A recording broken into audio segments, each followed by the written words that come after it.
In this video, we're going to start to move towards making a video game, and the first step of making a video game is to be able to control your character or your sprite with some type of input, and we're going to start with the keyboard. So here we go. Do this with me. You've already logged on to Scratch, so I want you to go up here and say that you would like to create a Scratch. When you get to this point, let's go ahead and just name this thing keyboard control part 1, because you're actually going to do 2 of these. Now, you can use that cat if you want to, but I am really tired of seeing his face. So I would hit the delete button up here and say, see you later, cat. And I'm going to pick something better. I'm going to pick I don't know. So it's something that we're going to be moving around. So it would be cool if it was facing to the right by default. Would be easier on your brain. So I'm going to pick this hideous butterfly. Now if he's too big and you want to shrink him, there's a shrink button here. If you click that and then click him a few times. Anyway, he doesn't have to be monstrous. But here we go. Just like normal, we're going to start off with this when they click the green button. Now, if he's going to be listening to your keyboard, he has to be doing this forever. He can't just do it one time, or he can't do it 10 times. He has to always, forever and ever be listening to the keyboard. Now,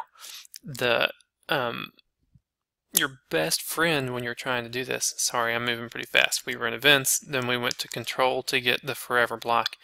Now, let me show you your best friend. Your best friend is here in your sensing block, and it is this thing right here that says key something pressed. I'm going to drag that out here for right now. Now, right now, he won't click onto any of this because he belongs in an if statement. So if you go back to the control, now if you need to pause me, you're doing this with me. So if you need to pause me and catch up.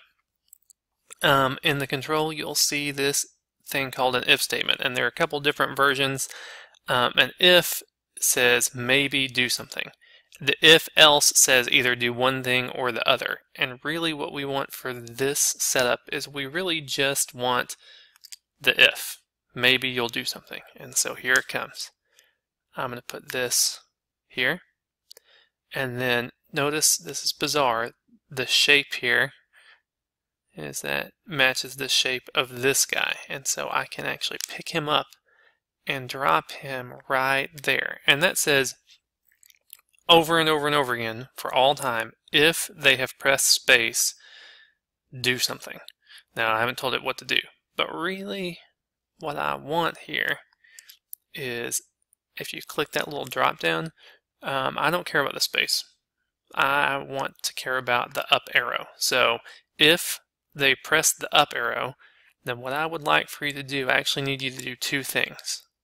I need you to face up and I need you to move. Now, all of these things are going to be here in your motion, the blue tab. So again, pause me if you need to catch up.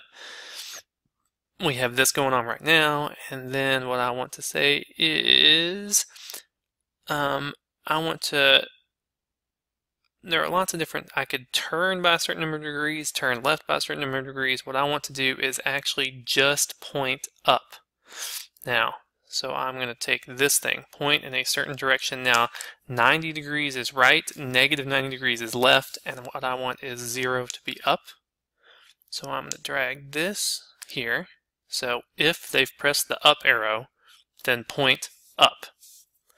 And once you've pointed up, we would also like for you to move.